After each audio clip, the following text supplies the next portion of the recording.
And now, your first Alert 5 weather. Well, another part of the country and another part of the world we don't always pay attention to with hurricanes or big storms is out of the West Coast and through the Pacific Ocean. Typically, this time of year, Atlantic hurricane season is a little bit more in our eye. We would have seen some named storms or maybe even some bigger hurricanes, especially into September.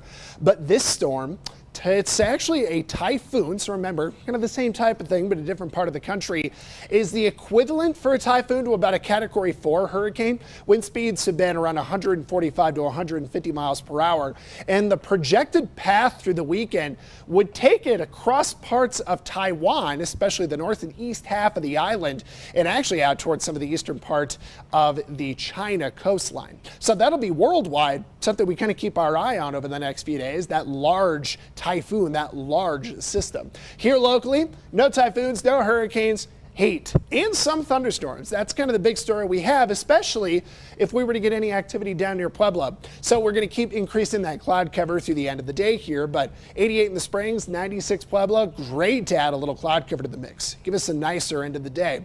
Your temperature trends over the next few afternoons, it's going to get pretty hot.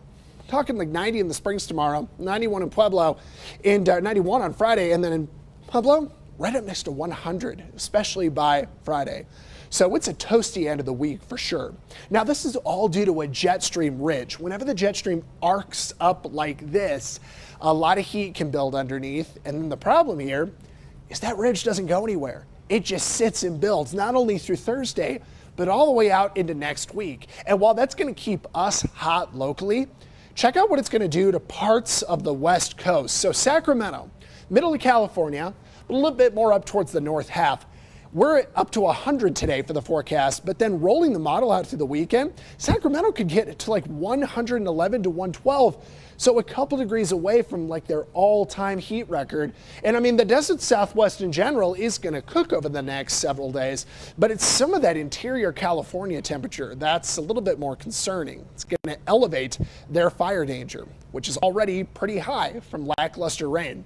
Now today, we're watching for storms, and we think through the afternoon, northeastern and eastern El Paso County building back to Lyman, we could get some scattered storms from 2 to 4 o'clock. Now, I think that we will be dry during the day in Pueblo, but newer model trends between about 8 to 10 are suggesting maybe some late evening rain could try to down near Pueblo. If that happens, gusty wind and lightning would probably be our only concern. So the storm chance today in the Springs is not particularly good, but if it was going to happen, I would say this evening is a bit more likely, possibly anytime through the afternoon. After that, we are dry and we are pretty with Monday, Labor Day, looking dry. Canyon City, Pueblo, pretty hot. Pueblo's hotter though. The rain chance this evening is small, but we are starting to notice it in some modeling, and we're close to 100 on Friday before more 90s into the weekend. Canyon City, got another chance of storms out there on Wednesday, the 90s and 80s going out into the extended, so pretty warm into the long term here. In Park, there's a chance of storms this afternoon and evening, a small chance Friday, but then beautiful weather lasting through Monday.